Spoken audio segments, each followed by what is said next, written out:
People power. Our power. People power. Our power. People power. Our power. Our power. People power. The targeted destruction of legal defense.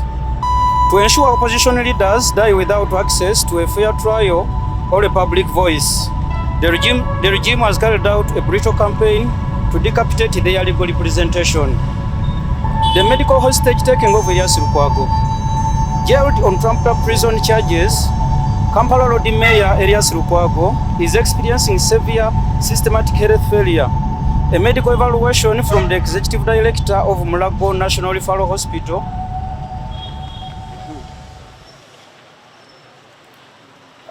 explicitly notes severe spinal complications and advanced hypertension. Appearing via Zoom, Lukwago pleaded, "I need to be in India immediately if my life is to be saved." The state has repeatedly adjourned his bail hearings, effectively handing him a slow death sentence to block him from resuming Besigye's legal support. The rescue harassment of Aaron Kiza. While prominent human rights attorney Aaron Kiza was released on a steep 20 million shillings cash bail following international outrage over his unconstitutional 9-month military court conviction, his ability to practice remain heavily restricted. The state continues to subject him to relentless judicial harassment, strict travel bans, and mandatory monthly reporting to the court registrar, sabotaging his ability to mount an unfettered defense for Besigye. The ban on Kenyan Council. The regime has formally barred Council Mother Karua from entering Uganda, sealing off Dr. Besigye from regional legal protection. People power. Our power. Anthony Sekalala. People power. Our power. Down with Ruto, down. Down. Down with Museveni, down. Down. Down with Suluhu, down. Down. Down with Muhoozi, down. Down. Emergency critical demands.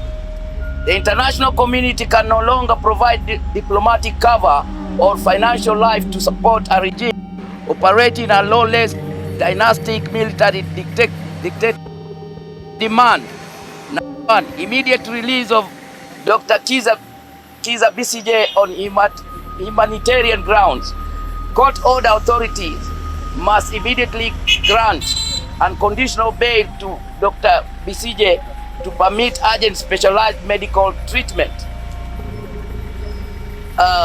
Drop all political motivated charges against Dr. Besigye and urge Obidi Lutale and permit an independent international medical team to oversee Besigye ICU recovery. 2. Immediate release of Elias Lukwago. Authorities must immediately grant unconditional bail to Elias Lukwago to permit urgent specialized medical and evacuation to India to save his life. 3. Target the Museveni Muhoozi enablers. Global magnetic sanction. The US, UK, and EU must freeze the foreign bank accounts, offshore assets, and luxury real estate holdings of President Yoweri Museveni, General Muhoozi Kainerugaba, and prison commanders directly supervising the medical starvation of Lukwago and Besigye. 3. The immediate suspension of global security funding. Foreign government must immediately cut off all military hardware sales, training aid, and intelligence sharing grants given to the Uganda People Defense Forces, UPDF. Global taxpayers must not fund a military command that openly tortures lawyers and abducts political opponents from neighboring sovereign democracies. My name is Michael Ngige, aka Jomo Kenyatta Jr. Thank you. Viva comrade, viva! Viva! Viva comrade, viva! Viva! I'm a Ugandan journalist and I'm a political journalist as well. I'm Douglas Kesegawa. I come from Uganda. What I can really say Ugandans, we have betrayed Dr. Kizza Besigye. To be honest, for the years Dr. Kizza Besigye has spent in prison, Ugandans have been very inert in actually putting out a demonstration for them to make sure that Dr. Kizza Besigye, who has been in prison for approximately 20 years, to be released. And when Museveni came out, was very sarcastic on the situation of Dr. Kizza Besigye. And Dr. Elias Lukwago, the condition Dr. Elias Lukwago is in currently is really very misery, because when you look the way the judiciary in Uganda operates, it's really, what can I even really say? I've covered a lot of stories. I've actually gone to prisons. I've wrote articles in different newspapers, but I feel very sad because the government of President Museveni and the son, Muhoozi have really done injustice to the Ugandans. Ugandans seem to be having peace, but ironically they aren't. People are in jail, people are rotting in jail, and they're not brought to book in order for them to be sentenced. People are actually abducted in broad daylight, and Ugandans that they are inert, keeping quiet. It really pains me a lot. As a journalist, I've really discovered that Ugandans are very timid. Ugandans, please, you wake up. Wake up, that is your country, that is your motherland. It's better for you Ugandans to wake up, because the moment you sleep up, trust me, they are creating a dynasty. And that dynasty is actually circulating from the father to the son, now to the grandson. Time to come. I beseech you Ugandans and all international organizations to come actually in hand to help Ugandans to make sure that they really fight for their rights. Ugandans, we are becoming very extinct. We are hibernating. What is wrong? Kenyans are becoming more aggressive, and they're actually putting Ruto onto the nail, and they're saying Ruto one term. Why can't we Ugandans do that to President Museveni, who has really ruled us for approximately 45 years? Now he's going to make approximately half a century. What are we really doing? I feel very, very upset, and I'm very tragic on this. Ugandans, we should wake up. Free Dr. Kizza Besigye, free Elias Lukwago, and free all political prisoners. That's what I can really say. I'm Douglas K. Segawa. Thank you. My name is Sheikh Muhammad Khan.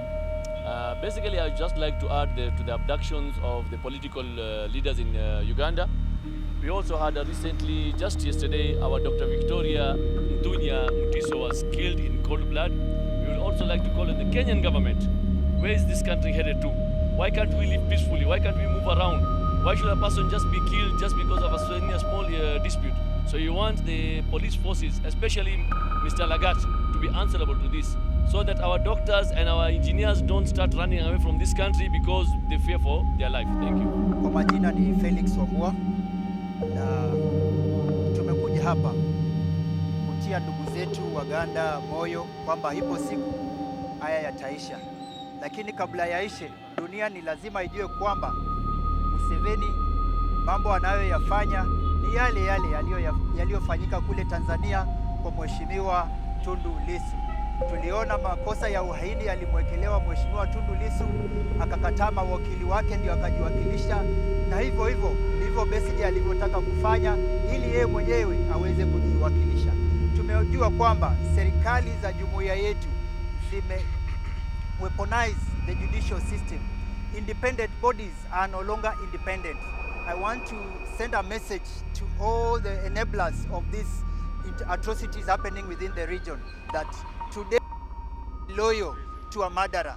Today you are going to be loyal to serve justice that favors one who is killing democracy within the region. But when day comes, it shall be your eyes on the judicial bodies. The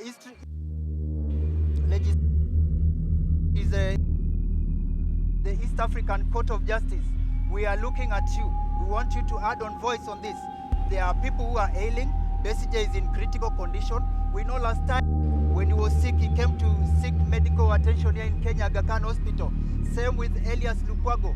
Some of us have special attachment with Uganda because we cannot have a region, a complete region without countries. We know that Uganda, what is happening in Uganda will spread to other countries. Today, we have an interior minister who is threatening the opposition leaders. This is a wake-up call. Whatever is happening to opposition leaders in Uganda could happen to you, Mr. Gachagua, could happen to you, Kalonzo. You need to add on voice into this as you go to seek out your votes. The votes. We want to know and hear about your international policies, because we cannot live as an island, as a country. Thank you. Felix Wambua.